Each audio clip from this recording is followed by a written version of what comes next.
Dans un royaume lointain entouré de montagnes et de forêts luxuriantes, vivait un prince nommé Armand.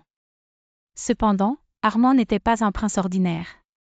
Il était frappé d'une malédiction mystérieuse qui l'isolait de la cour et du monde extérieur.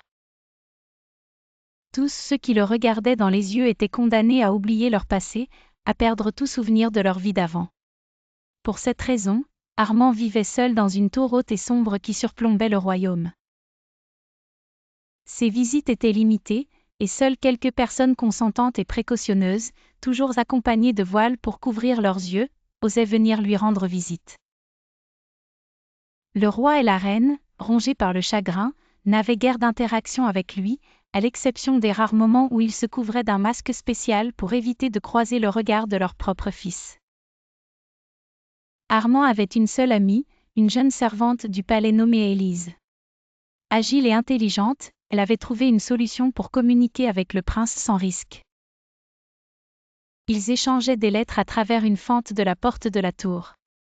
Chaque matin, Élise apportait des nouvelles du royaume au prince, et en retour, il lui envoyait ses réflexions, ses rêves et ses espoirs, écrits avec soin sur du papier fin.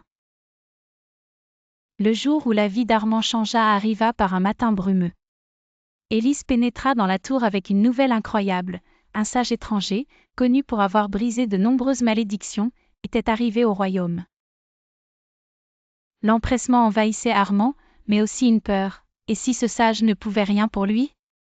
Et si cette dernière lueur d'espoir s'évanouissait dans le néant comme tant d'autres avant elle? Élise parvint à organiser une rencontre entre Armand et le sage, non sans difficulté. Lors de l'entrevue, le sage, un homme âgé et serein, observa le prince de loin, les yeux fermés, sentant dans l'air la présence de cette malédiction.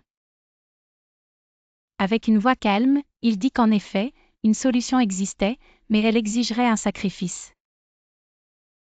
Le sage expliqua qu'Armand devrait renoncer à tout statut royal et vivre parmi les gens du royaume de façon incognito, mais qu'en retour, il recouvrerait la capacité de voir le monde de ses propres yeux, sans crainte de blesser autrui. Après une nuit de réflexion intense, Armand décida d'accepter l'offre du sage. Pour la première fois depuis son enfance, Armand ouvrit ses yeux sur le monde sans crainte, ressentant la chaleur du soleil et la couleur des fleurs sans la barrière des murs de la tour. Mais, comme stipulé par le sage, il dut quitter le palais et renoncer à son identité pour s'intégrer parmi les habitants. Prenant le nom d'artisan Arnaud, il devint vite un membre important de la communauté, utilisant ses connaissances pour aider à construire et améliorer la vie quotidienne des villageois. De nombreux soupçons circulaient à son sujet, mais personne ne découvrit jamais sa véritable identité. Malgré les sacrifices qu'il avait dû faire, Armand trouva une nouvelle vie pleine de liberté et d'amitié sincère.